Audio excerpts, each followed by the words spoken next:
Hi good morning dear student, welcome back again to our channel.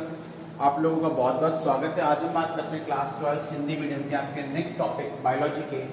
ठीक है, हमें chapter number 4 हम लोगों का चल रहा था, दैट इज पादप प्रजनन की विशिष्ट विधियां। ठीक है ना, चैप्टर नंबर 4 आप लोगों का चल रहा था। याद रखिएगा कौन सा चैप्टर चल रहा था, चैप्टर नंबर 4 पादप प्रजनन की विशिष्ट विधियां। और उसके अंदर हम लोग असंघजनन कंप्लीट पढ़ चुके थे। ठीक है ना, पहली विधि असंघजनन हम लोग कंप्लीट पढ़ चुके थे। दूसरी विधि आती है आपके पास अनिषेक बीजता। अनिषेक बीजता बेटा पहले शब्द से समझ जाइए, उसके बाद ज्यादा दिमाग लगाने की रिक्वायरमेंट पड़ेगी नहीं। बुक आपके पास है, नोट्स आप लोगों को प्रोवाइड करा दिए जाएंगे। ठीक है ना, अनिषेक बीजता ए मतलब बिना, बिना यानी बिना निषेचन के। निषेक का मतलब है निषेचन, बिना निषेचन के बीज का निर्माण होना क्या कहलाता है? अनिषेक बीजता कहलाता है। क्या कहलाता है आप लोगों का? अनिषेक बीजता कहलाता है। ठीक है, अब क्या है सुनिएगा मेरी बात, सुनिएगा क्योंकि पहली लाइन इसके अंदर बहुत इंपॉर्टेंट है। मैं एक लाइन को क्लियर करके बता रहा हूँ बेटा। इसमें जो जनन इकाई है, इकाई मतलब भाई यूनिट, हमें पता है कि पौधों में बीज बनते हैं। ठीक है, और बीज से नए पौधों का निर्माण होता है। लेकिन ये क्या है, ये टॉपिक हम लोगों ने विशिष्ट विधि में डाला। क्यों डाला? अब पहली लाइन से तो आपको लगेगा कि सर ये सामान्य विधि तो है भाई, लैंगिक प्रजनन में बीज बन रहे थे, यहाँ भी बीज बनेंगे। इसमें जनन इकाई सामान्य पौधों की भांति, या जनन इकाई सामान्य पौधों की भांति होता तो बीज ही है, यानी कि इसमें बीज ही होता है सामान्य पौधों की तरह भाई। ठीक है, जनन की इकाई है यानी कि नया पौधा है। इकाई मतलब जो नए पौधे का निर्माण कर रहे हैं। नए पौधे का निर्माण कौन कर रहा है? बीज ही कर रहा है। तो क्या है, लेकिन अब यहां से इंपॉर्टेंट है बेटा, लेकिन ये बीज सामान्य पौधों की भांति नहीं बनते, यानी कि सामान्य जनन क्रिया से क्या है, नहीं बन रहे। आई बात समझ में? क्या है, ये बीज सामान्य जनन क्रिया के द्वारा नहीं बन रहे। तो अब क्या है सुनिएगा। ठीक है, ये हमने इंट्रोडक्शन पढ़ लिया भाई, बीज ही होते हैं लेकिन सामान्य जनन क्रिया के द्वारा, निषेचन के द्वारा नहीं बनते। तो डेफिनेशन क्या निकल के आएगी, परिभाषा क्या निकल के आएगी, वो सुनिएगा। जब बीज का निर्माण किसी भी द्विगुणित कोशिका से हो, किसी भी द्विगुणित कोशिका से, यानी कि बीजांड की कोई भी द्विगुणित कोशिका हो।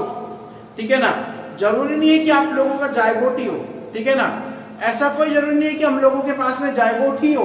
जायगोट के अलावा कोई भी द्विगुणित कोशिका हो, या फिर आप लोगों की कोई असामान्य मतलब नॉन जनरल कोई भी सेल हो सकती है। ठीक है ना, उससे जब बीज का निर्माण होता है तो आप लोग क्या बोलते हो, इसे अनिषेक बीजता बोलते हैं। हम लोग क्या बोलते हैं? अनिषेक बीजता। ठीक है, अच्छा इसका कॉमन एग्जांपल आपका स्थानिक भ्रूणता जो आप लोग पढ़ चुके हो। ठीक है ना, अब अगला आता है इंपॉर्टेंट है थोड़ा सा, थर्ड टॉपिक आता है मेन, सूक्ष्म प्रवर्धन। ये याद रखने का है थोड़ा सा, क्योंकि इसके अंदर काफी टिपिकल वर्ड है। पहले तो शब्द को समझते हैं। सूक्ष्म मतलब कि भाई वो तकनीक जिसमें बहुत ही स्मॉल पार्ट यूज हो रहा है। सूक्ष्म मतलब स्मॉल पार्ट। ठीक है, बहुत ही स्मॉल पार्ट जो प्रवर्धन मतलब छोटे भाग से नए पादप का निर्माण करना, क्या कहलाता है आप लोगों का? सूक्ष्म प्रवर्धन। ठीक है ना, अब पहली लाइन इंपॉर्टेंट है, क्या है ये? पादपों के औद्योगिक स्तर पर। औद्योगिक मतलब हम लोगों को यहाँ पर आ गया तो वृहद स्तर, लार्ज स्केल। भाई हमारा उद्देश्य क्या है? पौधों को उगाना, कि हमारी जो जनसंख्या डे बाई डे बढ़ रही है, दिन ब दिन जो जनसंख्या बढ़ रही है बेटा, उस जनसंख्या की जो हमारी रिक्वायरमेंट है, उस रिक्वायरमेंट को क्या करना? पूरा करना। ठीक है, तो जनसंख्या की रिक्वायरमेंट को पूरा करने के लिए औद्योगिक स्तर पर उत्पादन हेतु ये उपयोगी तकनीक है। ठीक है, दूसरा ये अत्याधुनिक तकनीक है। अत्याधुनिक मतलब रिसेंटली। अच्छा, इसमें क्या है? पौधों का निर्माण कोशिका, ऊतक और जीवद्रव्य आदि से पात्रे संवर्धन, लिख लीजिएगा, पात्रे संवर्धन विधि द्वारा होता है। अब पात्रे संवर्धन क्या होता है? दो शब्द है, पात्रे संवर्धन। पात्रे मतलब किसी भी पात्र में, संवर्धन होता है कल्चर कराना, यानी कि ग्रो करना, उगाना। ठीक है, अब इस विधि को हम लोग डिटेल में पढ़े उससे पहले हम लोग एक शब्द पढ़ते हैं, पूर्ण शक्यता। पूर्ण शक्यता यानी कि आप लोगों की टोटी पोटेंसी। टोटी पोटेंशियल पूर्ण शक्यता का मतलब पता है क्या है? भाई पौधे जो हैं उनके शरीर में एक सबसे बड़ी खास बात ये होती है कि उनके पास एबिलिटी होती है कि वो एक छोटी सी कोशिका से मैं ऊतक और अंग की बात नहीं करूँ क्योंकि ऊतक तो बहुत आगे की बात है, कोशिका की सिंगल बात करते हैं कि उनकी एक सिंगल कोशिका भी है ना, वो नए पौधे में जर्मिनेट हो जाती है, नए पौधे का निर्माण रखने की क्षमता रखती है। तो पादपों में एक छोटी सी कोशिका से संपूर्ण नए पादप का निर्माण होना क्या कहलाता है? पूर्ण शक्यता कहलाता है। क्या कहलाता है? पूर्ण शक्यता कहलाता है। हालांकि माइक्रोप्रोडक्शन आप डिटेल में आगे चैप्टर्स में पढ़ोगे, ठीक है। अब इसमें भाई आप लोग किन किन चीजों को यूज करके नया पौधा बनाते हैं? तो कोशिकाएं काम में आती है, ऊतक हमें पता है कोशिका का समूह होता है, और जीव द्रव्य आदि भी काम में आते हैं।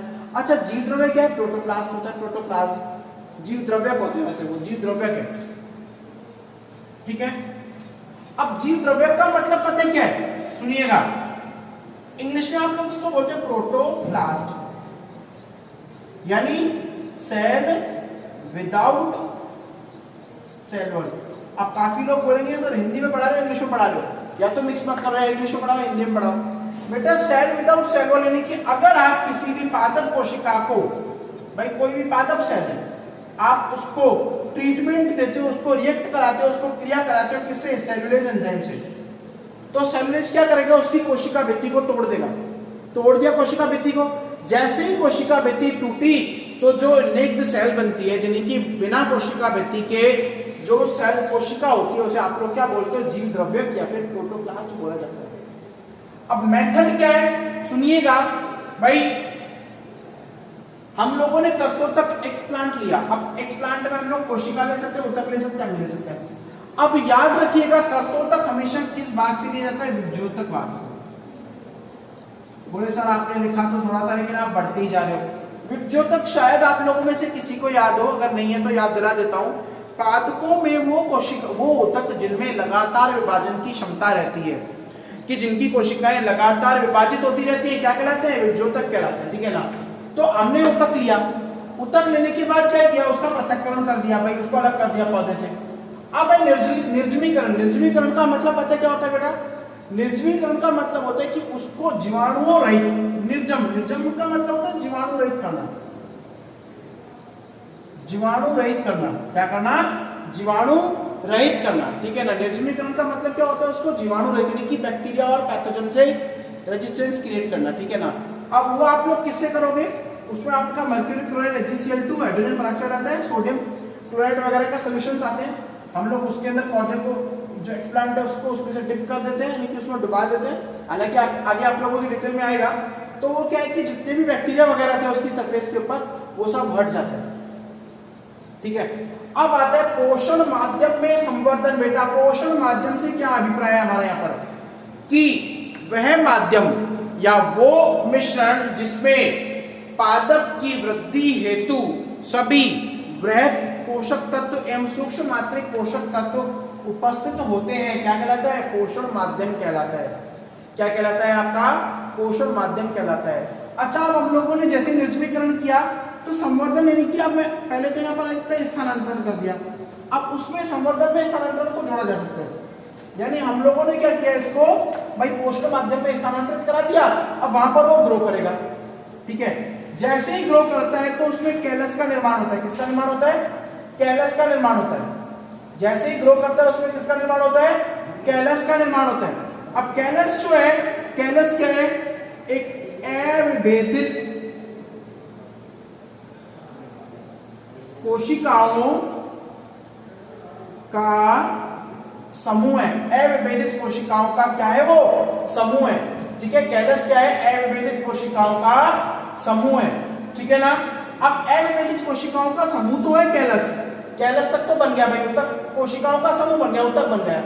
अब ये ऊतक क्या करेगा? वो सुनिएगा। अब हम ऊतक का विभेदन करेंगे, विभेदन में उसकी कटिंग करेंगे, ठीक है। विभेदन में उसको काट दिया, उसको छोटे छोटे टुकड़ों में बांट दिया। अब टुकड़ों में बांटने के आधार पर हम लोगों ने क्या किया? जैसे ही टुकड़ों में बांटा तो उससे नए पौधे का निर्माण हो गया, और अब उस नए पादप को आप लोग स्थानांतरित कर देते हो किसमें? नए पादप का स्थानांतरित कर देते हैं किसमें?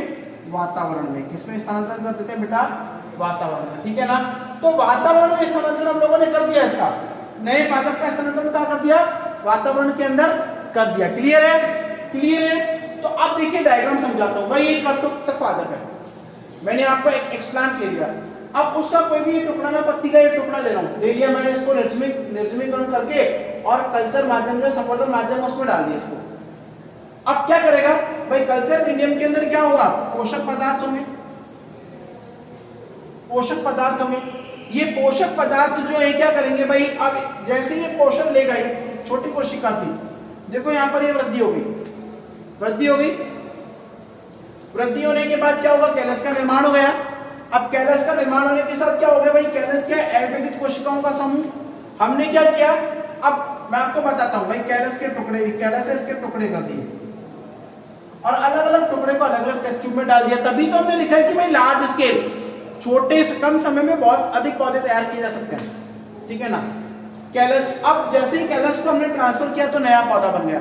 अब क्या करेंगे, इस नए पादप को आप लोग स्थानांतरित कर देते हो,